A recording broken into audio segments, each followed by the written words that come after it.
Good morning. My name is Allie Marks. I am a crop consultant with Central Ag Consulting based in Lemoore-Dickey County. My job consists of a farmer hiring me, and we start in the fall. We do soil sampling. We can do variable fertilizer, building their maps, that kind of thing. We do crop planning over the winter, so looking at those fertilizer recommendations, thinking of things that we can do differently from last year, what things we did well the year before that we want to implement this coming year. And then once spring hits, I'm on a four-wheeler. I scout their fields for weeds and insects and diseases, and then give them recommendations based off of best management practices. It's important because, farming's not getting any easier. There is no easy button in farming. So having me out there looking at the fields every week, making sure that we're looking at the field objectively and how can we make this field better, how can we make this more productive. It's really beneficial for the growers, especially when we talk about things like salinity and maybe adding in cover crops. How do I do that? How do I manage the salinity? How do those things go hand in hand? It's really beneficial for the grower to have someone helping them along and help make those decisions with them. So the presentation is called Salinity and Soil Health in Diverse Cropping Systems. And where I come from, my diverse is corn and soybeans. So it's a little different, but it's different ideas on how you can implement cover crops and how to manage salinity in your current cropping system, and how do we go about creating better systems as we move forward in farming. There will be some do's and don'ts of salinity. So, do recognize there is a problem. Don't ignore the problem. Don't do recreational tillage. Use cover crops. Do use cover crops. There will be some examples of how my farmers have done some implementing cover crops and managing salinity at the same time in their own fields. So in a nutshell, it's how do we do this? In today's farming with our current equipment, how do we do this? How do we manage salinity?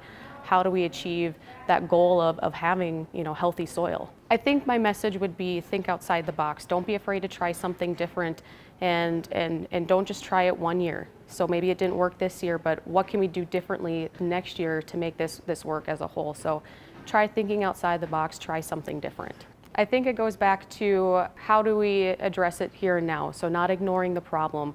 Recognize we have a problem, look at the field objectively. Maybe it's reshaping the field, maybe you make two different fields out of one field. Making sure that we're addressing the issue now today rather than say, oh, I'll maybe get to it next year, oh, I didn't have time to do that, cover crops are too expensive. It's addressing the issue now so it doesn't become a bigger problem the next year and the year after. So this is where I'm coming from. I'm in a corn and soybean rotation. And I'm putting that in quotations because I personally don't believe that's a rotation. If anything, it is a biculture. We're not really increasing any diversities. Both are warm season. One's a grass, one's a broadleaf. We're using pretty much the same herbicides in a lot of these crops, so we're not breaking up that mode of action chain. So this is kind of a breakdown of what I am. I'm 31% corn. I'm 52% soybeans. That is a ton of soybeans. And then where the diversity that I think should increase is in my small grains. So wheat, barley, oats. I would love to see more than that, but that's only taking up about 17% of what I look at in a year. So in that other category, so that's anywhere field peas, edibles, small plots of other stuff. So just in general, I am not as diverse as I'd like to be. So take that with a grain of when I'm talking about some of these examples. This is where I'm coming from. I don't have a whole lot of wheat to get an opportunity in for cover crops, and that's where I would like to see the increase. So those were my 2017 numbers. I think I will get a little bit of increase in that wheat and other category just because of crop price. And soil health has really come on the rise in this last year. I do a lot of soil cafe talks with Abby Wick on the east side of the state, and there's been literally almost hundreds of people showing up for these cafe talks. So it's really something that is on the forefront of growers' minds, and they're starting to realize that the biculture of the corn-soybean rotation really isn't working anymore. So some of the topics of discussion that I'm going to go over today, I'm going to give about a 30,000-foot view of salinity. How many in this room have salinity or know what salinity is? It should be almost all the growers up here. It's becoming a huge topic, and how do we fix it? What do I do? What do I do about this? So we're going to talk briefly about salinity. We're going to talk a little bit about how to assess your soils. And Mark brought it up in his talk, and there, I see it over in the booth over there, the web soil survey. That's going to be kind of a topic of discussion. Reshaping your fields. So those are kind of all in like that salinity talk, and then we're going to move into the kind of the soil health talk at the end, talking about keeping the soil that you have, keeping it healthy, keeping it there in place, I think is step number one in a lot of cases.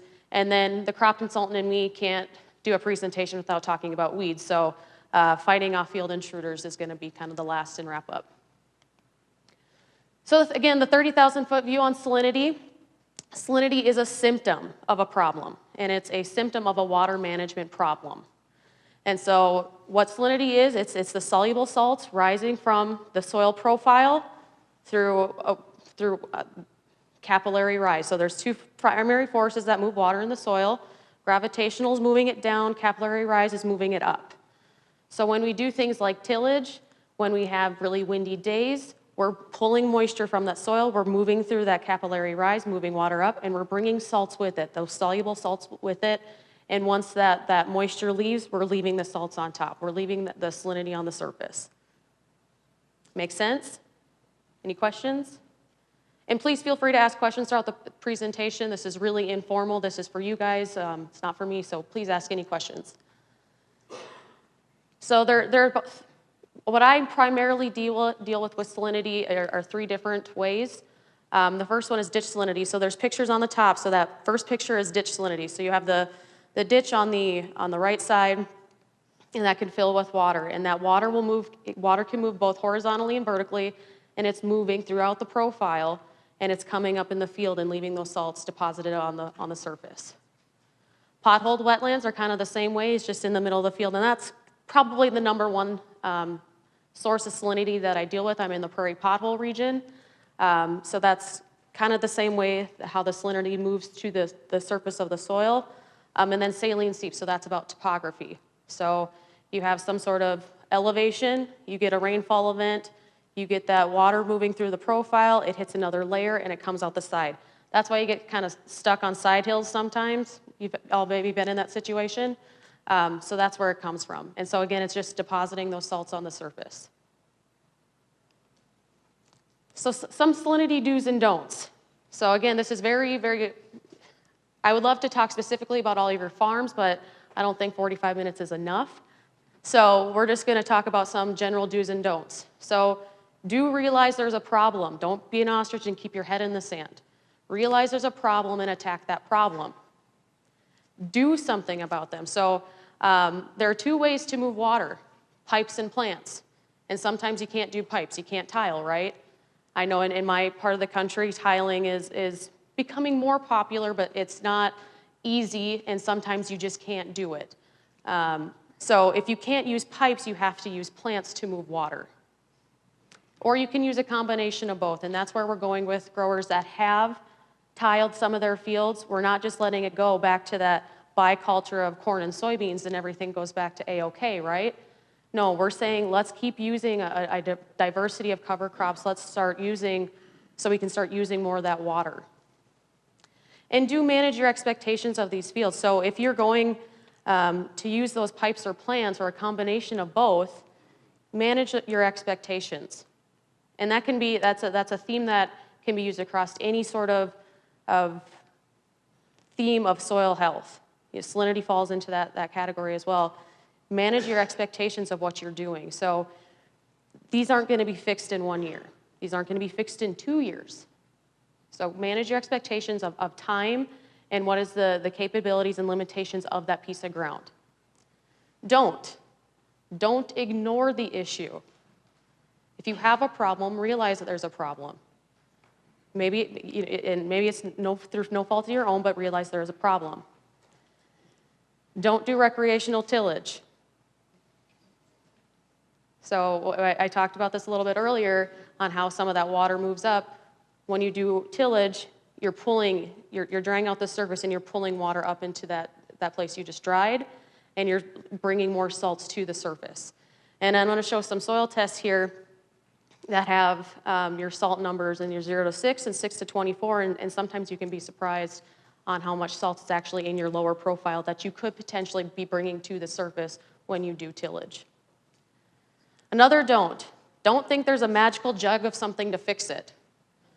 Trust me, I've had 1,000 questions from pretty much every grower that I work with. Well, can't I just buy something? Isn't there something I could spray on these acres, or something I could spread on some of these acres? There isn't. Sometimes I wish barley came in a 2.5-gallon jug, because then I think more people would maybe consider using it. So there's not a magical potion out there that's going to magically fix this in 1 year. And don't give up after 1 year. Try it again the next year. Try it year 2, year 3, year 4. This is a long-term commitment when you're trying to manage your salinity. All right, assess your soils. So know what types of soils you have. And so, Mark alluded to it earlier, and there's a whole booth over there. Know what you have for your soils. Know what production index it has. Know what types, whether it's sand, silt, or clay.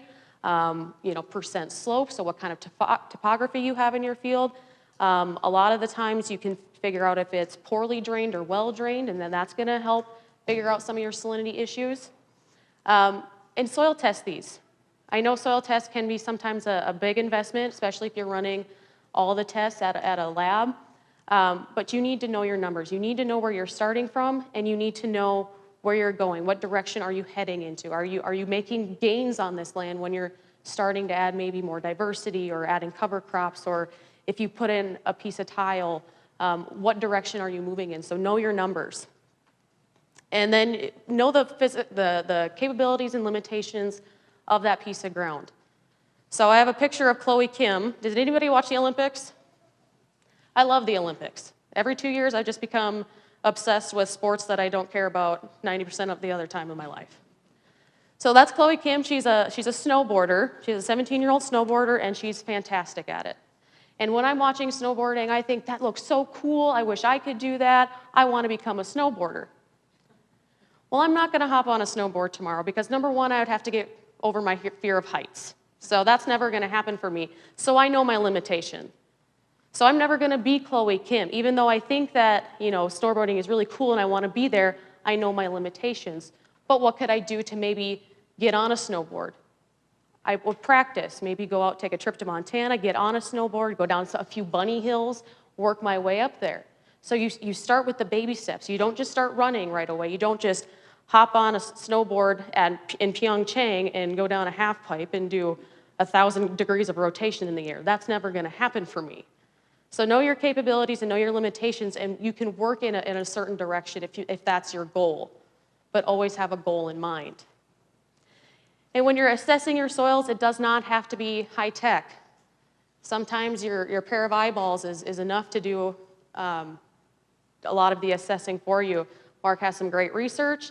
Graphs are great, but I don't have the capabilities of doing all those graphs for what I see in the field. So I look at residue. Did anything grow there the year before?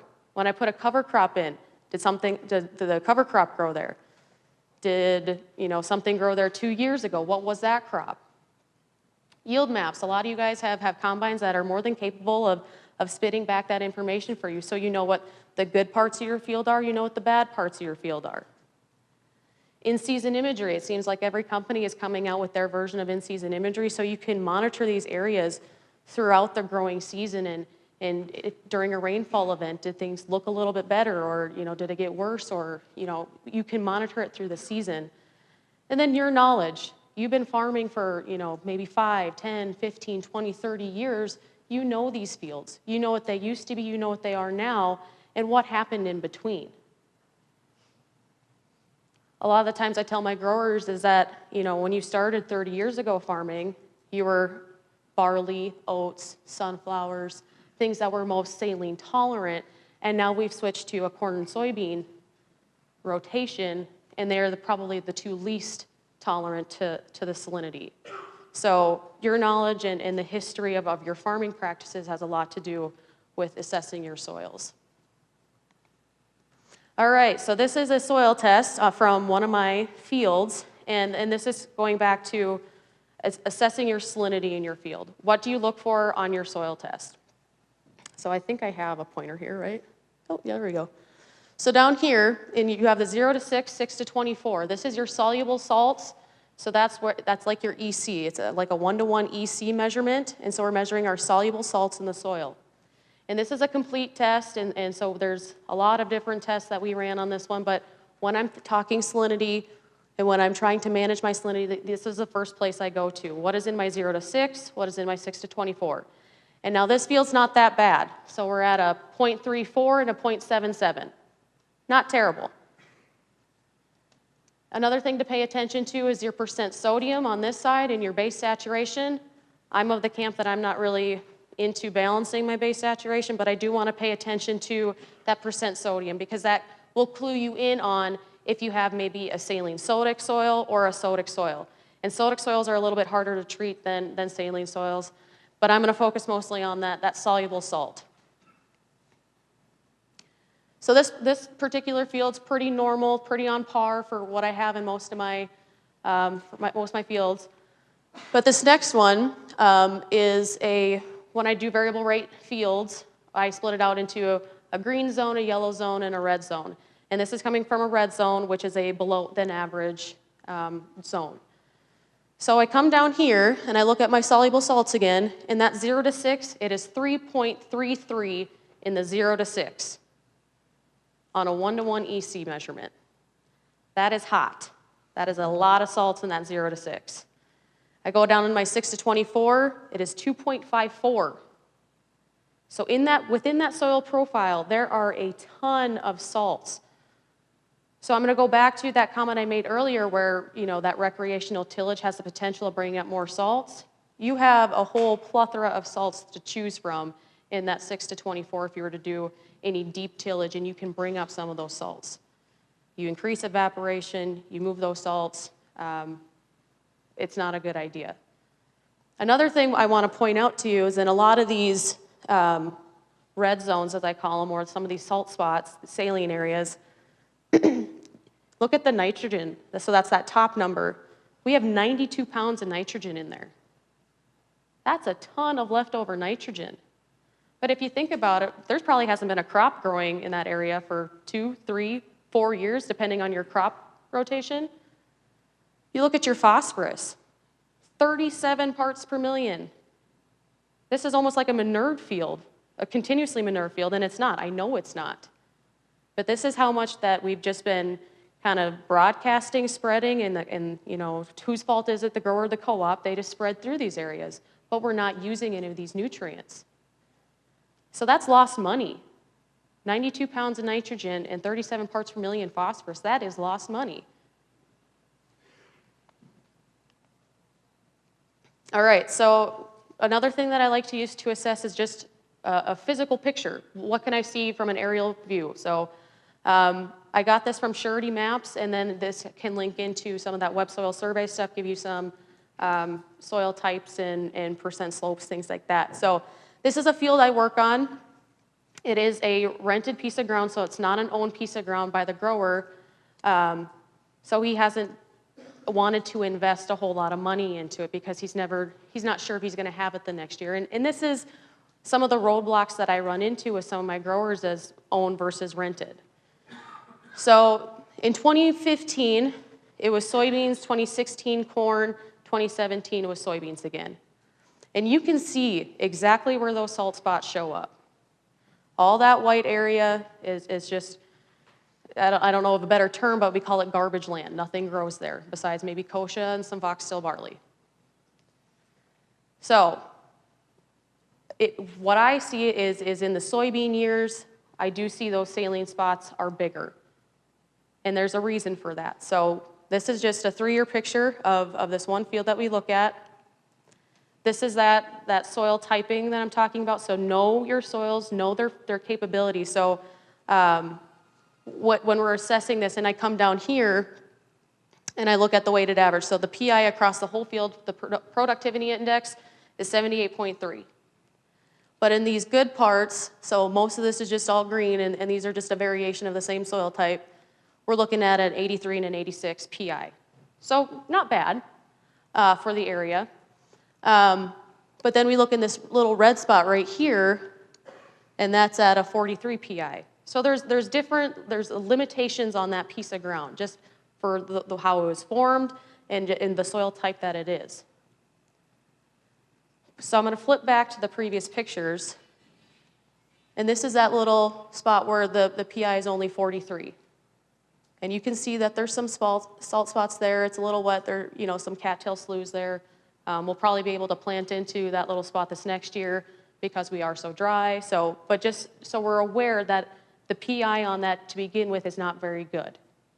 But you look up here, and you see salt-affected areas right here. When I switch forward, this is all in that 83, 86 PI. But I know that some of that land is garbage land, what I call garbage land, because nothing grows there because it's salt-affected. So this is what that land was capable of, is that 83, 86 PI, really good piece of dirt in that part of the world. But through our practices, we have limited that piece of ground to where it doesn't produce in some of these spots. Does that make sense? Okay. So this is the variable rate of that map. So again, the red and orange are less than average, yellow average, and the greens are above average. So basically, our reds follow our salt spots.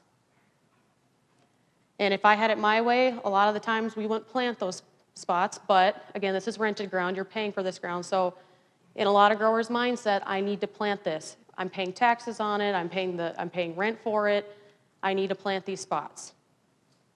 So what do I do? How do I manage that? So this is just a little background on the EC numbers, that 1-to-1, so that last line on your soil test, your soluble salts.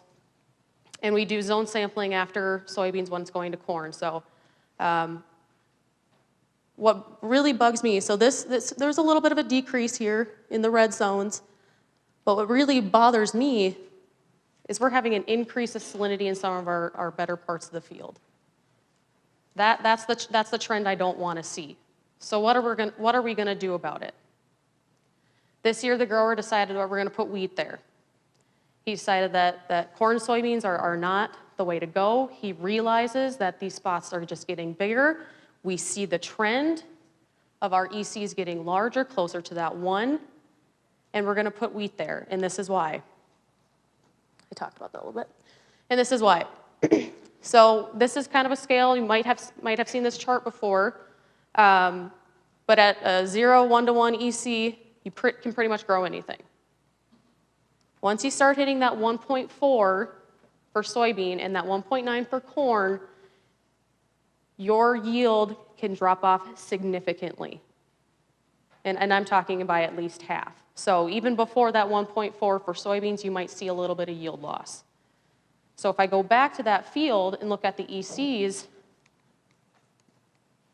I'm at a 0.5 in my green zones.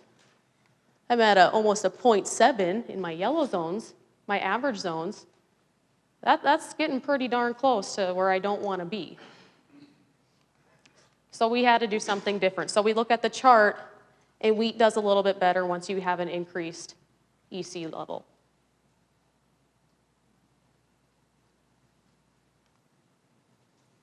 All right, reshaping our field. So this is another grower that I have. This field's right along 281, so we get a lot of questions about it. What's so-and-so doing? Why is he out there doing this? So in 2014, it was all one field. Everything was just planted end to end. We're going to go through all the low spots, all the salt spots, and everything's just going to get planted to whatever.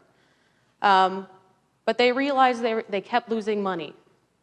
And they have cows. So that's another thing I should add into my diversity speech.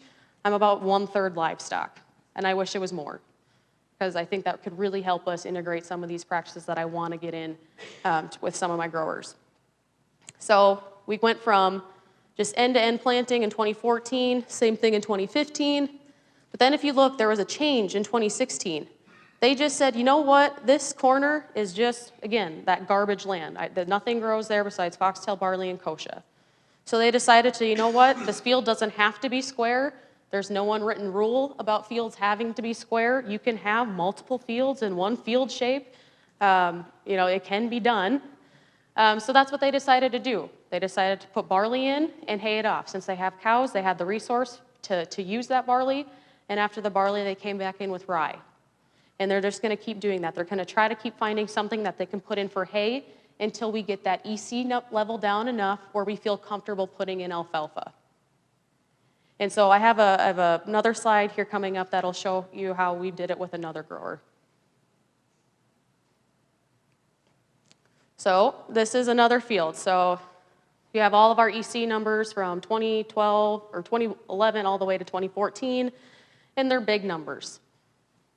So, and this grower was just tired of dealing with these salt spots. Nothing grew there. So what do I do? How do I manage this? What can I plant? What do I do? And still keep within my same cropping system, using our same herbicides. What can we do, or the available herbicides to us? So again, the red area is pretty much all that salt spots and low wet areas. So how do we go about this? So we came up with the idea of interseeding barley within our crop of soybeans.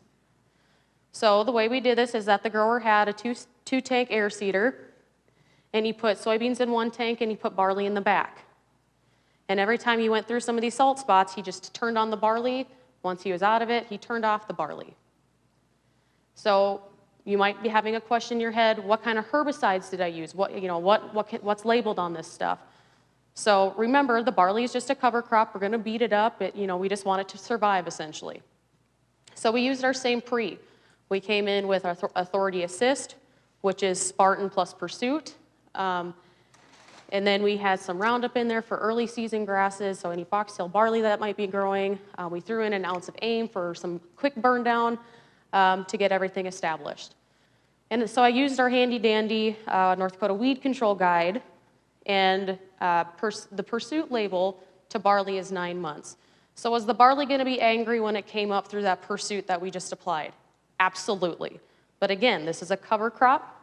It wasn't going to be used for hay. This was essentially to use water to give it some cover and some competition for some weeds. That was our goal. And so the barley wasn't happy it came up, but it was just this lime green, pukey yellow color, but it was barley, and it was there. It was growing. It was using water. It was competing with weeds. It was shading out the light to the surface. It was doing everything that we wanted it to do. Now you say, well, what do you spray post? Because doesn't Roundup kill grass? Yes, it does. So that's why we have Liberty beans in this situation. So again, you use your handy dandy North Dakota Weed Control Guide, and once your barley gets up to be about 6 inches tall, 7 inches tall, you look at the Liberty ratings on larger grasses, it's not very good. So we go over and we spray Liberty across this larger barley. Did we make it angry again? Absolutely. But again, that was the point. We're going to beat up this barley, but it's still going to be there. It's still going to be there using water and competing with weeds. So afterwards, we can take a look at our soil test. And so we had that soybean and barley mix in 2014. We come back and we look at what our EC numbers did, and they're starting to trend downward again. So we made a little bit of progress.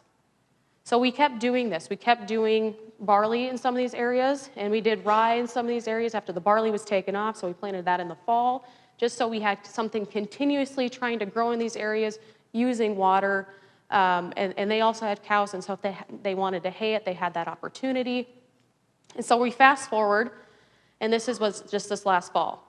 We got those EC numbers to where we felt comfortable enough of putting a perennial in there. So now this grower is actually making a little bit of money on what used to be those garbage acres that didn't produce a single soybean and maybe produced 10 bushels of corn, but still had all the input in there. So to me, this is a success, but if you looked at where we started looking at these numbers in 2011. So it took us 6 years to get to the point where we felt comfortable enough of putting alfalfa in there and spending the money of putting alfalfa in there.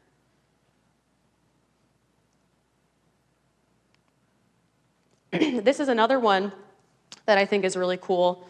So the grower decided that he wasn't going to plant these junk acres, these garbage acres, to corn.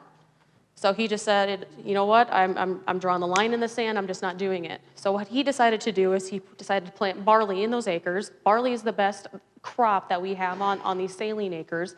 That's why I keep harping barley, barley, barley.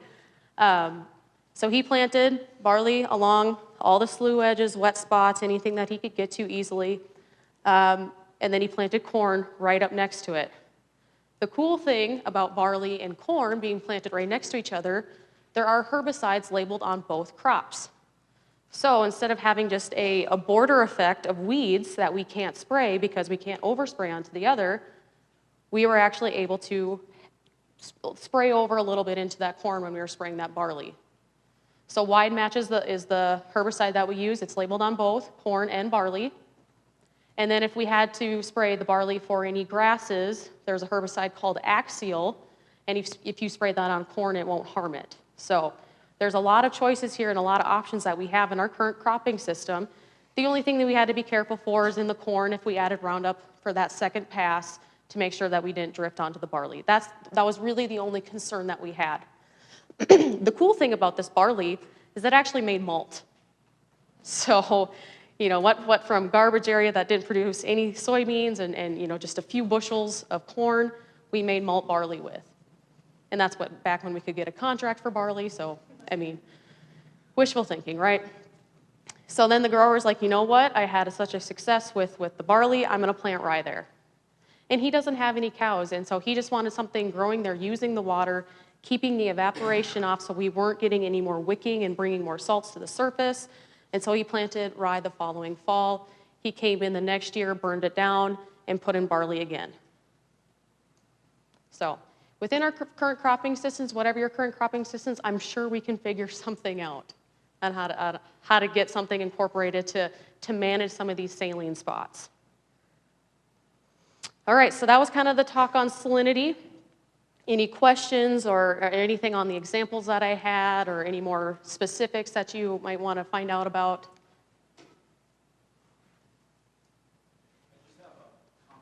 Yep. Okay. Yep.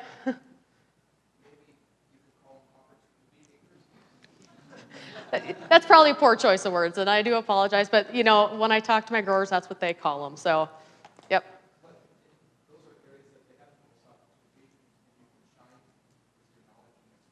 Yep, absolutely, yep.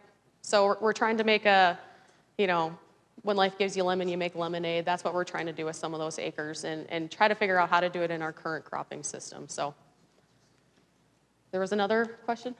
Have you looked at any other type of perennials other than alfalfa to try and establish? Yeah, so, you know, it's been, yep, so the question was, have you looked at any other sort of perennial besides alfalfa to put in some of these acres?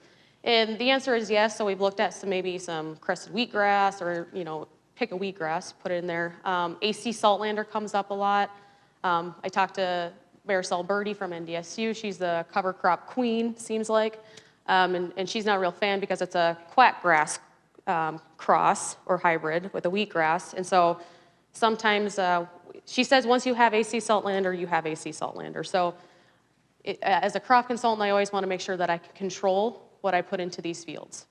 And as a perennial, just in case I want to change up and maybe put an alfalfa there, will I be able to kill some of these things that I put into the field? So we have looked at it. But for our cropping systems for the guys that have cows and can see a potential moneymaker in selling the hay off of these acres, we're moving more towards the alfalfa route. Allie, when you get confident enough to have a grower plant one of these perennial buffers around some of these saline areas, how do you convince them to make it big enough so you don't get edge effect salinity creeping out farther into the field as a result? That's a very good question. We always say try to map your acres out with barley. Barley is the cheapest way and cheapest route you can go. So make that extra swing with barley and see where barley grows and where it doesn't grow, and that'll kind of give you a map of your salinity. So once you get to that point, you kind of go from that residue and hopefully make it, give me at least one more half pass or something, you know, barter that way. But the grower that put in the alfalfa, he wished he made one more pass around those sloughs. And so maybe this spring we actually might do that now that we saw what happened in the fall, and there are some, and we can see, I'll go back to that picture, and you can see right here, we probably didn't swing out far enough. So this spring, we might reevaluate, and he's actually maybe talking about putting the whole quarter into alfalfa now, because there is a kind of a water management issue on the whole quarter. So he's considering putting more alfalfa in. Way in the back. These plants, and when they grow in there, they carry a higher salt content in the plant itself. And then if you are to get off the season, that out there, So if I understand what you're asking is, are we removing a lot of salts with these type of? well, do the plants actually carry more salt in them? Because they're such high salt? So I talked to a lot of people, and because, we think that once we remove that residue and we remove that plant, that we're removing quite a bit of salt. But if you have a large salt issue, it's almost a drop in the bucket. So it's keeping something constantly using that water so we can actually move salts through the profile. The salts are there, and they're going to be there. It's going to be really hard to remove a large amount of those salts. But keeping something constantly using that water so we free up space for rainwater to move through that profile and get that gravitational water to move down rather than water moving up. Does that make sense? Yes. Now, but are you better to remove that?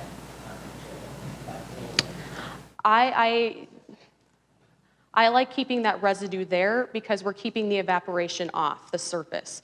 So instead of the evaporation being on the soil surface where we can pull up more water and bring up more salts, we're actually moving the evaporation up maybe 2, 3, 4 inches depending on your residue height, and keeping that evaporation or that wind movement right there, keeping it off the surface where we reduce evaporation. Make sense? Okay.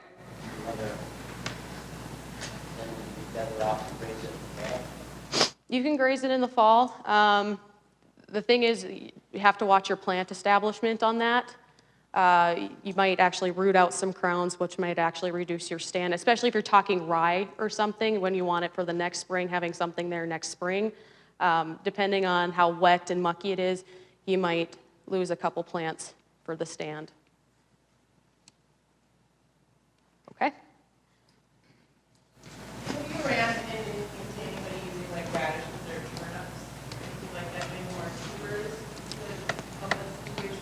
Yep, the question is, have we put any, turnips, radishes, that kind of stuff, more of the brassicas in there to use water? We have tried that. Sometimes our EC levels are just too high, so when we go back to that chart of, the 0 to 1, 2 to 4, the turnips and radishes kind of fall by that 2 mark. Once they're bigger, they can handle a lot more salinity, but getting them started, sugar beets in the same category. Once they're bigger, they can handle salinity, but when they're small and tiny, they struggle. So if the stars align and everything works out, you might get them to grow in some of these areas, but we've had a better shot with just some cereals. But yeah, we have tried them, and we have had success, and we have had some marginal success, so. All right, keep the soil you have. So this winter, there was a land sale down in Lemoore and Dickey County, and the land went from anywhere between $3,000 and $6,000 an acre. I don't know what the prices are out here, but I find that those numbers to be astronomical, and it kind of makes me a little sick to my stomach when I see this soil blowing on a nice spring day in April, but I know you've paid anywhere between $3,000 to $6,000 an acre for it. Land is one of your most expensive inputs, but yet is sometimes one of the things we think about the very least. So keeping the soil that we have, keeping what we paid for, that's going to be super important. And I don't know about you guys, but I've seen more of these spring days where the soil is just blowing across the road, where my truck has a nice little layer of soil on it. I'm seeing more and more of those every spring and every fall. So, yeah, Jay. Oh, you have? Oh, 5 minutes? Oh, geez. Okay. So this picture makes me kind of sad. That was Earth Day in 2015. So Not really what you want to see on Earth Day, just a pile of leftover sand. The silt and clay particles are up in Lord knows where, probably over in Europe by now. So Earth Day, you see this, and it kind of makes you a little sad. This picture right here on the left, this was in October, so this was after soybean harvest, and I'm out there soil sampling, and again, we've had, a week straight of 45-mile-an-hour wind, and we're just piling sand. It looks like the Sahara Desert sometimes. So keeping what we have, keeping it in place so we can have better crops. I'm looking at this from a very selfish point of view when I talk about these things, is I'm looking at crop production. And so when all my good stuff blows away, my silt and my clay, that's where all the nutrients hold on to, that's where, water can infiltrate into, and all I'm left with is the sand. It's not what I want. So this is also another field I work with. This over here is native prairie pasture. This is what we're farming. That's almost 1.5 feet of soil difference over the 50 years that piece of ground's been farmed. That's kind of a testament to what Franzen has been talking about in the valley of their soil loss. And we're 100 miles from the valley, and we're having the same thing. But we didn't start out with 2 feet of topsoil. We started out with maybe 10 inches of topsoil. So it's really sad to see. But I have some growers doing some things about it. So I do have a little bit of wheat, guys. See? I do have a little bit. So after a wheat crop, I had a grower, this is on one of his sandiest pieces, but he doesn't want it to blow. So he's putting out more crops out there. And yes, he's using a little bit of water to get some of it to grow, but he's, again, moving that evaporation up off the surface. So when we do get snow, we can catch more snow, and hopefully it'll infiltrate into that ground. Because we have more root channels in there, we have more diversity, we have a lot more pore space for that to go into.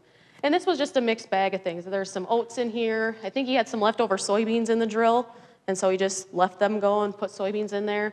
There are some radishes in there, which I wouldn't necessarily put into that mix, but again, he was just kind of cleaning out the shop and made his own mix. But again, it's for holding down the soil so it doesn't blow so bad in the fall and the spring, and to increase its infiltration, so we're hitting a lot of those soil health points. This, again, is another really sandy corridor, and we put a whole mix of things. We put oats, we put peas, we put sunflowers, just to keep that blowing off the surface. So we're targeting wind erosion on those too. All right, fighting off field intruders. What grows in this? Weeds. We go back to that one chart in that red bar. All you saw was weeds. You saw lamb's quarters, mustard, kochia, foxtail barley. That's all that grows in that stuff. And so this is a very early April picture. This is kochia. So before we even have the planters out of the shop yet, because there might be snow still melting in the tree rows, we have kochia up. Does anybody guess what crop this is? Can anyone tell? I can tell you what's interseeded in there. That's kochia. We got a call from a grower, and he said that he picked up a new quarter from a guy who only harvested like 36 acres out of a whole quarter the year before because the kochia was that bad. And the reason why the kochia was that bad, because there was a water management problem. So we had a salinity problem underlying here. So we had just kochia coming out of our eyeballs. So barley is actually the crop there, if you couldn't tell. Again, more kochia. Kochia is my #1 weed problem. And a lot of it starts in those marginal acres, those salty acres, and they blow across the field. And most of it is glyphosate resistant.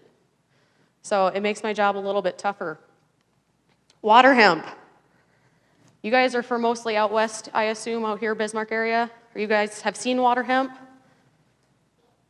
Well, did anybody get any emergency hay last year?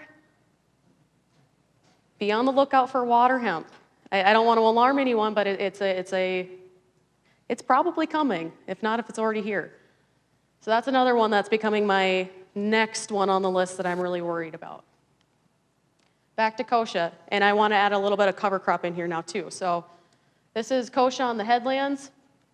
So this is about anywhere between 4 to 8 inches tall in a mat. And when I'm going to soybeans, what can I do to take care of that? Right now, the swear word is dicamba could probably help you on that, but before dicamba beans, I had nothing. That was a punt. I don't know. I have nothing for you. But you look inside this rye here, it has an allelopathic effect on kochia. It doesn't reduce the number, but it reduces the size. I can do something about 1 to 2 inch tall kochia. So this is a huge, huge, huge benefit for me when I'm targeting kochia is using this rye. We fly on the rye. Since I'm in mostly a corn and soybean rotation, there's really not a whole lot of time after corn, so we fly it on in crop. We have little turnips and radishes in this mix. This one is just this last year. We were super dry, but we still got a stand. And even if we didn't get a stand out here, this is doing what I want it to do. It's filling in those acres that didn't have anything growing on them. It's using the water. It's using the extra nutrients. It's keeping away those invaders. Water hemp's favorite place in a field is the middle of a cornfield in August. You can't get to it. You can't spray anything on it, and that's where you see your problems. But if I have rye in there, at least it gives me some competition. And now we've gone to planting greens, our soybeans green into that living rye. And they come up just fine. It's a little scary because sometimes you have to dig to see them, but they're there, they come up, and this is what the residue looks like. That's the rye residue in about August time frame. So we got a little bit of pods hanging off the soybean here, and we have a nice mulch layer that's also helping fight off those intruders. We're not getting any sunlight to those seedlings, so they can't grow. You need sunlight, water, and nutrients to grow, right? But if we cut off the sunlight to them, that's giving us a huge benefit, especially when in 30-inch rows, I don't get canopy closure. And this last year, I didn't get any canopy closure in my 30-inch rows because we were that dry. Dry beans. So here's some of my diversity, guys. I have dry beans in this one, and we did the same thing. This was a field with rye, turnips, radishes, and dwarf Essex rape. We came in a little earlier this year and killed off the rye before we planted the dry beans because we were a little worried on moisture. But the dry beans handled it just fine. And again, we're getting a nice barrier to that soil. We're putting that armor on the soil so it's protected against wind erosion, water erosion, and weeds, fighting off those intruders again. This is one of my last pictures. This is one of the strip till guys that I work with, and he actually went out and bought a drill. So one of my biggest limitations is equipment. Most of my guys just have a planter, so that's where they get a little turned off to trying to find ways to put cover crops in because they just don't want to broadcast them, but they don't have a drill. So this guy actually went out and just bought a cheap 40-foot planter, and he actually plugged a row so he can come in and strip till in between. He's got his armor in between. We've got oats, we've got buckwheat for some phosphorus, acidifying some of that area around it so we can release more phosphorus. One of our issues is we're low in phosphorus in this field. And then we added back some field peas. This was a field piece stubble field. So he's going to come back and he's going to strip till here, but we're going to have armor around it so it doesn't blow. So really cool things. And so our growers are starting to think outside the box, trying something different, and not just giving it that 1 year. 1 year gives you kind of an insight on how things go, but you look at 2016 compared to 2017, two totally opposite cropping seasons. So if you tried something in 2016 and didn't work in 2017, that's okay. But what can you glean from it? Try something different. Try adding something else or taking something away, but keep working on this because I think we need to head in that direction. We're running out of tools. We're running out of arable land. We need to try something new and try something different. So that's all I have. So any last questions? I think I'm a little over time, so. Got time for one question. Who's the lucky winner here? I guess maybe it's kind of a dumb question, but, kochia does well in these areas and other weeds do well. Why not manage them as cover? That's a very good comment and question. The question was, kochia does really well and other weeds do really well in this. Why not just use that to our benefit? And I actually do say that to some of my growers is that as hateful as it sounds, leave the kochia grow, but cut it off before it puts viable seeds on it. Cut off that foxtail barley before it throws a seed head. You can keep mowing this. Mowing, I think people forget that it's a mode of action for weed control, but you're also getting that benefit of that kochia does use water. It does use excess nutrients. And I know it's hateful because kochia is such a huge problem. We can use it to our advantage. It just takes a little bit more management. All right, well, thank you guys so much.